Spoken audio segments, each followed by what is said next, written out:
Hi అండి, అందరికీ నమస్తే. నేను మీ Rekha. Welcome to Rekha cutie 953 YouTube channel. Friends, అందరూ బాగున్నారా? నేను కూడా బాగున్నానండి. ఫ్రెండ్స్, ఈరోజు అయితే మీ అందరితో పాటు నా మంగళవారం మార్నింగ్ రొటీన్ అయితే షేర్ చేసుకోబోతున్నా.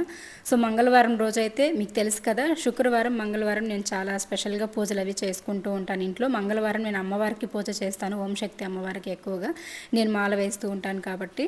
అండ్ ఇంకా మీ అందరికీ కూడా చాలా ఇష్టం కదా పూజా వ్లాగ్స్ నేను పెడితే మంచిగా చూస్తూ ఉంటారు. మీరు కూడా చాలామంది ఇన్స్పైర్ అయ్యి పూజలు చేసుకోవడం, అలాగే నేను పెట్టే పూజా వీడియోస్ కోసం చాలామంది అయితే వెయిట్ చేస్తారనమాట. సో అందుకోసమనే నేను కూడా ప్రాపర్గా నా మార్నింగ్ రొటీన్ కానీ పూజా వ్లాగ్స్ కానీ షేర్ చేసుకొని చాలా రోజులు అయిపోతుంది. ఈ మధ్య కాలంలోనే నేను షేర్ చేస్తున్నాను అనమాట పూజా వ్లాగ్స్. సో చాలామందికి ఇష్టం కాబట్టి. సో అలాగే ఈరోజు కూడా అండ్ నేను ముగ్గులు కూడా ఇంతకు ముందున్న హౌస్ దగ్గర బాగా పెడుతున్నాను కాబట్టి మంచిగా చూసి నేర్చుకొని మరి వేసేవాళ్ళంట. చాలా వరకు నాకు కామెంట్స్లో చెప్పేవాళ్ళు. బట్ ఇప్పుడు ఈ హౌస్లోకి వచ్చిన తర్వాత ముగ్గులు వేయడం చాలా తగ్గిందిలేండి. కాకపోతే ఇట్లా మంగళవారాలు, శుక్రవారాలు, స్పెషల్ డేస్లో, పండుగల టైంలో మాత్రం ఖచ్చితంగా ముగ్గులు అనేది కొంచెం పెద్దగా పెట్టుకోవడానికి ట్రై చేస్తూ ఉన్నాను. సో ఇక్కడైతే అదేవిధంగా మంగళవారం కదా, మంచిగా పూజ అవి చేసుకుంటాను కాబట్టి బయట ముగ్గు కూడా మంచిగా వేసుకుందాం అన్నట్టుగా ఇక్కడైతే నేను ముగ్గు పిండితో వేస్తున్నా. ప్రతిరోజు కూడా ముగ్గురాయితో వేసేసుకుంటాను, ఎందుకంటే ఆ గాలికి ముగ్గు పిండి అంతా కొట్టుకొని వెళ్ళిపోతుంది, డస్ట్ నిండిపోతుందని చెప్పేసి. సో కాకపోతే ఈరోజు చెప్పాను కదా మంగళవారం స్పెషల్గా చేసుకోవాలని చెప్పేసి ఇంక ముగ్గు పిండితోనే వేస్తున్నా. సో ముగ్గు అయితే చూడండి, చూసి ఎలా వేసానని చెప్పేసి మీరు కూడా ట్రై చేసి అండ్ ఎలా వచ్చిందో నా కామెంట్స్లో అయితే షేర్ చేసుకోండి. అండ్ ముగ్గు మాత్రం సింపుల్గా ఉన్నా కూడా ఇంటి ముందు వేయగానే గుమ్మం దగ్గర కళావశం వచ్చేస్తుంది అనమాట. కలకల్లాడుతూ ఉంటుంది ఇంటి ముందు చూడడానికి కూడాను. అండ్ ఎస్పెషలీ ముగ్గు పిండితో కానీ బియ్యం పిండితో కానీ వేసినప్పుడు ఇంకా బాగుంటుంది అనమాట. అండ్ ముగ్గు మనం వేసేసామా అన్నట్టు కాకుండా వేసిన ముగ్గుకి మనం వేసే అలంకరణ, ఎర్రమట్టి, పసుపు, కుంకుమ పెడతాం కదా, వాటి వల్ల ఇంకా కళ పెరిగిపోతుంది అనమాట. సో ఇక్కడ నేనైతే ఈ ముగ్గుకే సింపుల్గా ఇలా ముగ్గు పిండితోనే డిజైన్ చేస్తున్నా. ఎంత బాగా వచ్చిందంటే నేను అంతా కంప్లీట్ అయిపోయిన తర్వాత లాస్ట్లో చూపిస్తాను. ఎంత మంచిగా అనిపించిందంటే ఇంటి ముందు అయితే చాలా ఇష్టం అనమాట నాకు. అండ్ మన ఇంటి ముందర వేసే ఇట్లా ముగ్గులు పెడితే మా ఫ్రెండ్కి కూడా చాలా ఇష్టం అనమాట. మంచిగా కలగా అనిపిస్తుంది అని చెప్పి కాల్ చేసినప్పుడంతా అంటూ ఉంటుంది. చిన్న చిన్నగా సింపుల్గా వేసినా కూడా ముగ్గులు అనేది మంచిగా అనిపిస్తుంది అనమాట అందరికీ చూడడానికి నేను వేసే ముగ్గులు. సో అలాగే మీలో కూడా చాలామందికి ఇష్టం కదా నా ముగ్గులన్నా, నా పూజలన్నా, నేను చేసే వంటలు, ఇంట్లో పనులు కానీ ఇలా ఒక్కొక్క దానికి ఒక్కొక్కరు ఫ్యాన్స్ లాగా అంటే అభిమానించే వాళ్ళు ఉన్నారనమాట. నాకు చాలా హ్యాపీ అనిపిస్తుంది. సో ఏదో నేను ఇంట్లో చేసేటివే మీకు నేను షేర్ చేసుకున్నా కూడా వాటిని కూడా చాలా వరకు ఇన్స్పైర్ అయ్యి నేర్చుకొని ఇలా మేము ఇలా చేసామక్క, మిమ్మల్ని చూసి పూజలు చేయడం నేర్చుకున్నాం, మిమ్మల్ని చూసి హౌస్ క్లీనింగ్ చేసుకుంటున్నాం, బద్ధకంగా ఉండింది మీ వీడియో 10:30కి రాగానే చూసి నేను కూడా హౌస్ క్లీన్ చేసుకున్నా, ఇలా పెడుతుంటారనమాట చాలామంది. భలే అనిపిస్తుంది. అండ్ నేను చేసే పూజల్లాగానే చేసి నాకు ఇన్స్టాగ్రామ్లో కూడా నాకు ఫొటోస్ సెండ్ చేస్తూ ఉంటారు, ఇంకా హ్యాపీ అనిపిస్తుంది. సో ఫైనల్గా ముగ్గు అయితే ఇలా వేసానండి, సింపుల్గా ఫ్లవర్స్ టైప్లో వేసేసి అండ్ ఇట్లా మిడిల్స్లో ఎర్రమట్టి పెట్టేశాను అనమాట. సో ఈ ఎర్రమట్టి అనేది మనకి ముగ్గుపిండి దొరికే చోటే ఉంటుంది. సో అక్కడే ప్యాకెట్స్ 10 రూపీస్ 20 రూపీస్ ఉంటాయన్నమాట. అలా కొనుక్కొచ్చేసేటివి ఇట్లా అప్పుడప్పుడు ఇట్లా ముగ్గులో వేసుకుంటూ ఉన్నామంటే చాలా బాగుంటుంది. అండ్ గడపకు కూడా పసుపు కుంకం పెట్టి ముగ్గు పెట్టేసుకొని ఇంకా ఇంటి ముందు గుమ్మం దగ్గర కూడా ఇలా వేసేసుకున్నాను. ఇంకా ఆపోజిట్లోనే తులసమ్మ కూడా ఉంటుంది కదా, తులసి కోట కూడా నీట్గా పసుపు కుంకం పెట్టేసి ఇలా అంటే ఫస్ట్ కుండి మొత్తం కడిగేసుకుంటాను. కడిగేసిన తర్వాత మొదట్లో ఏదైనా చెత్త చెదారం ఉంటే మొత్తం క్లీన్ చేసేసుకొని నీట్గా పసుపు కుంకం పెట్టి ముగ్గులు అయితే పెట్టేసుకుంటానమాట. చూసారా, ఓవరాల్గా మన ఇంటి ముందు అంటే గుమ్మం ముందు అయితే ఇలా ఉంటుంది. అండ్ ఇవన్నీ జరగడానికి నాకు 1 అవర్ పట్టింది. 4 గంటలకు లేస్తే 4 నుంచి 5 వరకు అయితే పట్టిందనమాట. బయట అంతా కడిగి ముగ్గులు పెట్టి తులసి కోట క్లీన్ చేసి అక్కడ కూడా అలంకరణ చేసేసరికి 1 అవర్ పట్టింది. ఇంకా ఇల్లంతా కూడా నిన్ననే శుభ్రం చేసేసుకున్నాను. ఈరోజు మంగళవారం కదా, ఎందుకు చేయాలని చెప్పేసి సోమవారం రోజు సాయంత్రమే నేను మొత్తం శుభ్రం చేసేసుకున్నాను అనమాట. ఇంకా బయట పనులన్నీ కంప్లీట్ చేసుకొని ఇంకా నేనైతే స్నానం చేసుకొని ఫ్రెష్ అప్ అయిపోయాను. ఇంక రెడీ అవుతూ ఉన్నాను అనమాట. ఈరోజు మంగళవారం కాబట్టి కొంచెం గ్రీన్ అండ్ మెరూన్ కాంబినేషన్లో ఉన్న శారీ కట్టుకుందామని చెప్పేసి ఇంకా నా దగ్గర ఉన్న శారీస్లో ఇదైతే కట్టుకున్నాను. ఇంకా శ్రావణ మాసం వస్తే మళ్ళీ శుక్రవారాలు, మంగళవారాలు కొత్త శారీస్ కట్టుకోవడం, ఇంట్లో పూజలు చేసుకోవడం ఇవన్నీ మామూలుగా ఉంటాయి. బట్ మంగళవారం ఒక సెంటిమెంట్ అనమాట. రెడ్ కలర్ శారీస్ కానీ ఇలాంటివి గ్రీన్ కలర్ శారీస్ కానీ కట్టుకోవడము. సో ఇలాంటి అలవాట్లు అప్పుడప్పుడు వచ్చేస్తుంటాయి, మీరు ఏమనుకోకండి.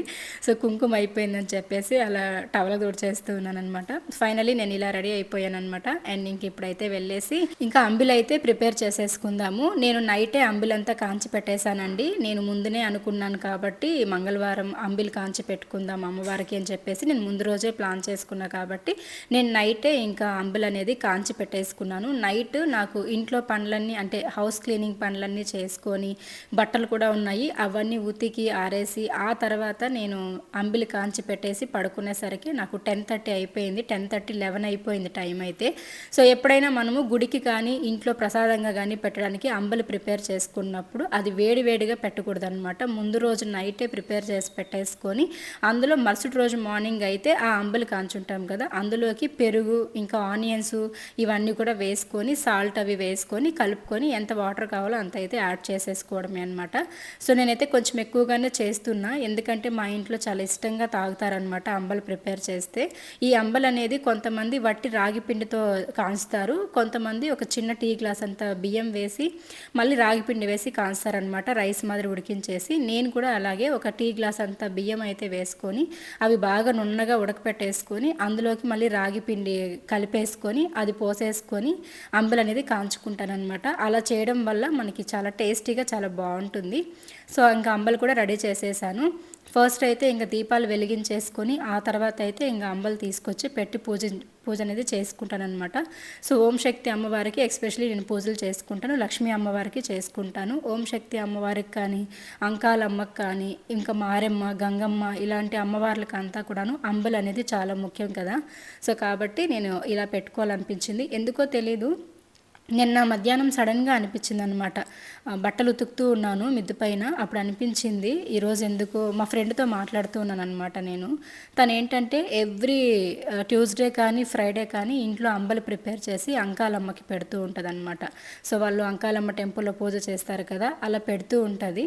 సో సడన్గా తనతో మాట్లాడుతూ ఆ టాపిక్స్ గుర్తొచ్చాయి. హౌస్ క్లీన్ చేసేసావా ఇలా మాట్లాడుకుంటూ ఉంటాం కదా ఫ్రెండ్స్ అన్న తర్వాత, ఏదో ఒకటి మాట్లాడుతూ ఉంటాం కదా, రేపటికి పనులన్నీ అయిపోయాయా, ఏం చేస్తున్నావు, వంట ఏం చేసావని. సో అలా మాట్లాడుకుంటున్న సందర్భంలో తను ఆ గుడి గురించి అంటే ఆ పూజ గురించి చెప్పడము, హౌస్ క్లీనింగ్ గురించి చెప్పడం అలా గుర్తొచ్చి ఇంకా వెంటనే నేను కూడా ఈరోజు ఎలాగైనా అంబలు ప్రిపేర్ చేసి పెట్టుకోవాలని చెప్పేసి నేను ముందుగానే ప్లాన్ చేసుకొని ఇంక ఇలా రెడీ చేసేసుకున్నాను అనమాట. సో చాలా సంతోషంగా మనశ్శాంతిగా ప్రశాంతంగా ఇలా పూజ గదిలో అడుగు పెట్టగానే బాధలన్నింటినీ పక్కన పెట్టేసుకొని ప్రశాంతంగా పూజ అయితే చేసేసుకుంటాను. ఎన్ని బాధలు వచ్చినా ఎన్ని కష్టాలు వచ్చినా అమ్మవారిని కానీ ఆ శివయ్యని కానీ ఆ ఏడుకొండల వెంకటేశ్వర స్వామిని కానీ నమ్మడం వదలను, పూజించడం అస్సలు వదలను అనమాట. సో కానీ మనం నమ్మిన దేవుడు మనకి ఎప్పుడు మోసం చేయరు. మనం మంచిగా నమ్ముకుంటూ ముందుకు వెళ్ళిపోతూ ఉన్నామంటే మన బాధలన్నీ చెప్పుకోవాలి పూజ గదిలో పూజ చేసుకుంటూ. ఆ భగవంతుడు ఏదో రోజు మనకి మంచి చేస్తాడని అయితే నేను గట్టిగా నమ్ముతాను. సో అలాగే ఇంకా పూజ అంతా చేసేసుకొని అలాగే అమ్మవారికి కుంకుమార్చన కూడా చేసుకున్నాను అనమాట. ఇంకా పూజ అంతా కంప్లీట్ అయిపోయింది. ఫైనల్గా హారతి కూడా ఇచ్చేసుకున్నాను. హారతి ఇచ్చేసుకొని ఇంకా మనస్ఫూర్తిగా నా బాధ అంతా చెప్పుకొని అయితే ఇంక ఇక్కడ శివయ్యకి మొక్కేసుకుంటూ ఉన్నా. అలాగే పక్కనే ఓం శక్తి అమ్మవారు కూడా ఉంటారు. సో ఇంకా అమ్మవారికి కూడా చెప్పేసుకుంటున్నా. లాస్ట్ ఇయర్ మేము మా అన్న డెత్ అవ్వడం వల్ల మేము మాల వేయడం మానేసాం కదా.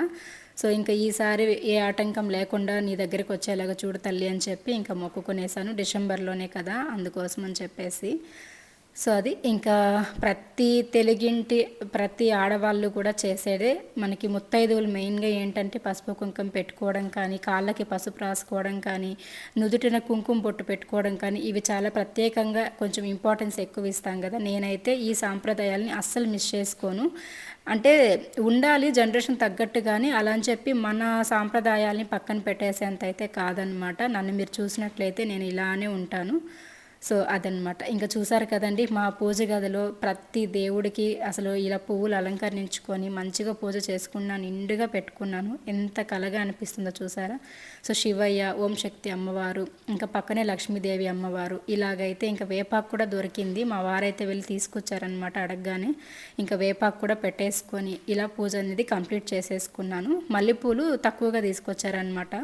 ఇంకా సరే ఇలా పెట్టేద్దాంలే అని చెప్పి ఇంకా ఇలా వేసేసుకున్నాను. నెక్స్ట్ నెక్స్ట్ ఇంకా పూజ గదిలో పూజ అయిపోగానే ఇంకా బయట తులసికోట దగ్గర కూడాను పూజ అనేది కంప్లీట్ చేసేసుకున్నాను. తులసికోట దగ్గర ఏంటంటే తులసమ్మ గ్రోత్ అవ్వట్లేదు, పెద్దగా ఉంది కానీ పెద్దగా గ్రోత్ అవ్వట్లేదు. ఆ పువ్వులు కూడా తుంచేయాలి, కాకపోతే నాకే టైం కుదరక, లేదంటే టైం ఉన్నా నేను మర్చిపోతున్నా, గుర్తు రాకుండా అలా వదిలేస్తున్నాను. ఇంక ఇక్కడ కూడా దీపం వెలిగించేసుకొని కడ్డీలు పెట్టేసుకున్నాను. ఇంకా పూజ అయితే కంప్లీట్ అయిపోయిందండి. పూజ అయిపోగానే ఇంకా పిల్లలు అయితే లేచేశారు. ఇంక వాళ్ళు రెడీ అయ్యే లోపల వంట పనులు అయితే చేసేద్దామని చెప్పేసి వచ్చేసాను. నాకు 5:30 6కి అయిపోయిందిలేండి పూజగా, అన్ని పనులు కూడా 6కి అంతా అయిపోయాయి. 6కి ఏమో వచ్చి ఇంక నేను వంట పనులు స్టార్ట్ చేశాను అనమాట. ఇక్కడైతే నేను గోరుచిక్కుడుగాయ పచ్చడి చేసేసి రైస్ పెట్టేద్దాం సింపుల్గా అని చెప్పేసి ఇంక గోరుచిక్కుడుగాయ పచ్చడి కోసం అయితే ప్రిపేర్ చేస్తూ ఉన్నాను. మీరు మళ్ళీ అడుగుతారు నన్ను, నేను ఇంతకుముందు ఏదో వీడియోలో చెప్పాను అనమాట, గోరుచిక్కుడుగాయలతో చట్నీ చేస్తారు చాలా బాగుంటుందని. అది కొంతమంది మాకు తెలుసక్క మేము చేస్తామన్నారు, అండ్ కొంతమంది ఎలా చేస్తారో తెలియదు, మేము ఫస్ట్ టైం వింటున్నాం అనేసి అన్నారు. సో అందుకే గుర్తొచ్చి మీతో షేర్ చేసుకుందామని చెప్పేసి చేస్తున్నా. సో ఇక్కడ ప్రాసెస్ అయితే చూసేసేయండి. ముందుగా ఆయిల్ వేసుకొని ఆయిల్లోకి 1 స్పూన్ ధనియాలు, అలాగే పచ్చిమిర్చి, ఇంకా వెల్లుల్లి, అలాగే కొత్తిమీర, చింతపండు కూడా వేసి బాగా ఫ్రై చేసుకోవాలి. మీకు కావాలి అనుకుంటే మీరు పల్లీలు కూడా వేసుకోవచ్చు. సో ఇంక ఇవన్నీ కూడా బాగా వేగిన తర్వాత మనం ఉడకపెట్టి పక్కన పెట్టుకున్న గోరుచిక్కుడుకాయలు కూడా వేసుకోవాలి. కొంతమంది ఆయిల్లోనే ఫ్రై చేసుకుంటారు ఈ గోరుచిక్కుడుకాయని, బట్ అది లేట్ అవుతుంది అనమాట. ఇలా ఉడికించేసుకొని వాటిని వేసుకున్నామంటే కొంచెం తొందరగా అయిపోతుంది. ఇంకా వీటిని కూడా వేసి బాగా ఇట్లా కలిపేసుకున్న తర్వాత ఒక 2-3 మినిట్స్ వరకు బాగా ఫ్రై చేసుకోవాలి. ఆ తర్వాత రాళ్ళు ఉప్పు కూడా తగినంత అయితే టేస్ట్కి తగినంత వేసేసుకోవాలి. సో వేసిన తర్వాత ఇవన్నీ కూడా కాసేపు అయితే ఒక 5 మినిట్స్ వరకు ఫ్రై చేసుకుంటే సరిపోతుంది. సో ఇవన్నీ ఫ్రై చేసుకున్న తర్వాత స్టవ్ ఆపేసుకొని కాసేపు చల్లారనివ్వాలి. చల్లారిచ్చిన తర్వాత ఇంకా మిక్సీ అయితే పట్టుకోవాలన్నమాట. మనం పచ్చడి ఎలాగైతే కచ్చా పచ్చగా పట్టుకుంటామో అదే విధంగా పట్టుకోవాలి. మరీ పేస్ట్ లాగా అయిపోతే కూడా టేస్ట్ అంత బాగుండదు. సో ఇందులోకి ఆనియన్స్ కూడా వేసేసుకోవాలి. ఒక ఆనియన్ అయితే సరిపోతుంది, మళ్ళీ ఎలాగో తిరుగుమాతలోకి అయితే వేసుకుంటాం అనమాట. సో ఇక్కడ చూపిస్తున్న విధంగా పేస్ట్ లాగా అంటే నార్మల్గా కచ్చా పచ్చగా వేసేసుకొని ఆనియన్స్ కూడా వేసి ఒక రౌండ్ అట్లా తిప్పేసి ఇంకా ఆఫ్ చేసేసుకొని ఇంకా మనము తిరుగుబాత వేసుకోవడానికి అయితే ప్రిపేర్ చేసేసుకోవడమే. ఉప్పు కారం సరిపోయింది లేదా అడ్జస్ట్ చేసేసుకొని ఇంకా పోపు ప్రిపేర్ చేసేసుకొని ఇంకా వేసేసుకోవడమే అనమాట. ఇక్కడైతే ఆయిల్లోకి పచ్చిశనగపప్పు, కొంచెం ఉద్దిపప్పు, ఆవాలు అయితే వేసేసుకున్నాను. ఇంక ఇవి బాగా చిటపట్లాడిన తర్వాత సన్నగా కట్ చేసుకున్న ఆనియన్ ముక్కలు, అలాగే కరివేపాకు కూడా వేసుకొని బాగా ఫ్రై చేసుకోండి, అంటే వేగనివ్వాలి. వీటిలోకి కావాలనుకుంటే మీరు పసుపు కూడా ఒక చిటికెడంత వేసుకోవచ్చు, వద్దనుకుంటే స్కిప్ చేసుకోవచ్చు.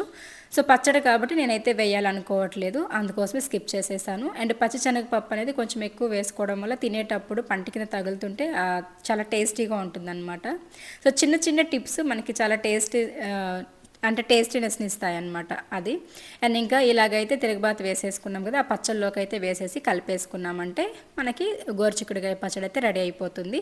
సో నేను ఇంకా రైస్ పచ్చడి ప్రిపేర్ చేసే లోపల మా పిల్లలు అయితే ఇంకా స్నానాలు చేసుకోవడం, రెడీ అవ్వడం అయితే కంప్లీట్ అయిపోయింది. ఇంకా పిల్లలు కూడా రెడీ అయిపోయారు. వాళ్ళకి ఈరోజు టిఫిన్ అంటే బ్రేక్ఫాస్ట్ కోసం అయితే ఇంకా అంబలు ఇచ్చేస్తున్నాను. మేమైతే ఇట్లా అంబలు ఏదైనా ప్రిపేర్ చేసుకున్నప్పుడు లేదా చద్దన్నం కలుపుకున్నప్పుడు మేము టిఫిన్ స్కిప్ చేసేస్తాము, టిఫిన్ అయితే తినమన్నమాట. సో పిల్లలు అయితే ఇంకా లంచ్ బాక్స్ కోసం అయితే ఇంకా చట్నీ వేసేసుకొని రైస్ అయితే కలిపేసుకొని బాక్స్కి వేసేసుకుంటూ ఉన్నారు. ఇంకా ఆ లోపల ఒక్కొక్కరికి నేను అంబలు అయితే పోసిస్తూ ఉన్నాను. మా పిల్లలకు కూడా చాలా ఇష్టం అనమాట. ఏదైనా బోర్ కొట్టకుండా యాస్ట లేకుండా తాగుతారు అంటే ఈ అంబలు ఒకటేనండి. మాకు చిన్నప్పటి నుంచి కూడా అలవాటే కాబట్టి మేమైతే మంచిగా తాగేస్తాము. కొంచెం ఎక్కువ అయింది కాబట్టి దాన్ని ఫ్రిడ్జ్లో పెట్టేసుకుంటాను, పక్కకు తీసేసుకున్న పెరుగు కలుపుకుండా. సో అంబలు అలాగే పెట్టేసుకొని రేపు అయితే పెరుగు యాడ్ చేసుకొని కలుపుకున్నాం అనుకోండి, కమ్మగా లోపలికి వెళ్ళిపోతుంది అనమాట. అసలు ఎంత టేస్టీగా ఎంత బాగుంటుందో తెలుసా. సో చాలా బాగుంటుంది. మీలో ఎంతమందికి అంబలు ఇష్టమో కామెంట్స్లో షేర్ చేయండి. సమ్మర్ టైంలో అయితే ఎక్కువగా అదే అంటే బ్రేక్ఫాస్ట్ స్కిప్ చేసేసి అందరూ కూడా ఈ అంబలి సద్ది కలిపి తాగడము ఇవే చేస్తారనమాట. కడుపులో కూడా చల్లగా ఉంటుంది. అండ్ మనకి ఎస్పెషల్లీ ఏంటంటే టెంపుల్లో ఇస్తారు కదా, ఈ గంగమ్మ జాతర ఫెస్టివల్ టైంలో సమ్మర్ టైంలో ఇస్తారనమాట. ఇట్లా అమ్మవారి టెంపుల్స్లో భలే ఉంటుందండి. అసలు క్యూలో నిల్చొని మరి తీసుకొని తాగుతామన్నమాట మేము. బట్ నేనైతే లాస్ట్ ఇయర్ ఈ ఇయర్ కూడా అంబలి కాంచి నేను పొంగల్ పెట్టుకొచ్చాను అనమాట. చాలా బాగా అనిపించింది అండ్ బాగా కుదిరింది కూడా నాకు. అండ్ ఎంతైనా మనం ఇంట్లో చేసుకోవడానికి ప్రసాదం కోసం చేయడానికి దాంట్లో డిఫరెన్స్ ఉంటుంది, టేస్ట్ కూడా చేంజ్ అవుతుంది అనమాట. అమ్మవారి దగ్గర పెట్టామనుకోండి ఆటోమేటిక్గా టేస్ట్ కూడా మరింత రెట్టింపు అయిపోతూ ఉంటుంది. సో అలాగే నాకు అనిపిస్తుంది అనమాట. చాలా టేస్టీగా ఉందని చెప్పేసి మా పిల్లలు అయితే ఈవినింగ్ స్కూల్ నుండి వచ్చిన తర్వాత కూడా మళ్ళీ తాగారనమాట నైట్. భలే ఇష్టం మాకు కూడాను. అండ్ ఇంకా పిల్లలైతే రెడీ అయిపోయారు. వాళ్ళని తీసుకెళ్ళి మా వారు వదిలేసి వచ్చేసారు. ఇంక ఇప్పుడు మా వారు కూడా రెడీ అయిపోయారు అనమాట. స్నానం చేసుకొని పూజ చేసేసుకున్నారు. సో ఇప్పుడు ఆయన కోసం నా కోసం అయితే ఇంక ఇక్కడ అంబలు అయితే గ్లాస్లో పోస్తూ ఉన్నాను. ఇంకా ఎంచక్క నేను కూడా ఒక 2 గ్లాసులు తాగేసాను అనుకోండి. ఇంకా మధ్యాహ్నం వరకు ఆకలి అయ్యేదనమాట. సో ఇలా అంబులు తాగేటప్పుడు పక్కన మ్యాంగో పిక్కిల్ కానీ, లేకపోతే టొమాటో పిక్కిల్ కానీ, లేకపోతే మనకేంటంటే ఎర్ర మిరపకాయలతోటి ఊరగాయ పెడుతుంటాం కదా, పచ్చళ్ళు ప్రిపేర్ చేస్తూ ఉంటాము. సో అలాంటివి కనుక ఉన్నాయంటే ఇంకా నా సామిరంగా చెప్పనవసరం లేదండి. 2 గ్లాసులు కాదు 4-5 గ్లాసులైనా తాగేయాలనిపిస్తుంది అనమాట. అంత బాగుంటుంది కాంబినేషన్ అయితే. నాకైతే ఎక్కువగా టొమాటో పచ్చడితోటి ఈ అంబలు తాగడం చాలా ఇష్టం అనమాట, మ్యాంగో కంటే కూడాను. బట్ మా ఇంట్లో అందరూ తొక్కు మ్యాంగో పచ్చడి ఉంటుంది కదా, అది ఎక్కువ తింటారు. ఈరోజు టొమాటో పచ్చడి ఈసారి మేము వేయనే లేదు కాబట్టి ఇంకా మ్యాంగో పిక్కలే ఉన్నదనమాట తొక్కుది. సో అదే ఇంకా నంజుకొని తినేస్తూ తాగేస్తూ ఉన్నామన్నమాట మేము. మా వారైతే ఇంకా తాగడం కంప్లీట్ అయిపోయింది. ఇంకా ఆయన ఆఫీస్కి స్టార్ట్ అయిపోతున్నారు. ఇంకా నేను కూడా ఒక 2 గ్లాసులు అయితే తాగేస్తూ ఉన్నాను. 2 కాదు 3 గ్లాసులు ఏమో తాగేసానులేండి, బాగా అనిపించింది కమ్మగా. సో ఇదండి, ఇలాగైతే మంగళవారం రోజు మంచిగా పూజలు, అలాగే ప్రసాదాలు, ఇంకా లంచ్ ప్రిపరేషన్స్ ఇవన్నీ కూడా నాకు మార్నింగ్ ఒక 9:30, 9 లోపలైతే అన్ని పనులు కంప్లీట్ అయిపోయాయి అనమాట. ఇంకా ప్రశాంతంగా నేను రిలాక్స్ తీసుకొని వీడియోస్ అవి పోస్ట్ చేసుకోవడమే. ఇదండి, వీడియో నచ్చితే లైక్ చేయండి. Thank you, bye.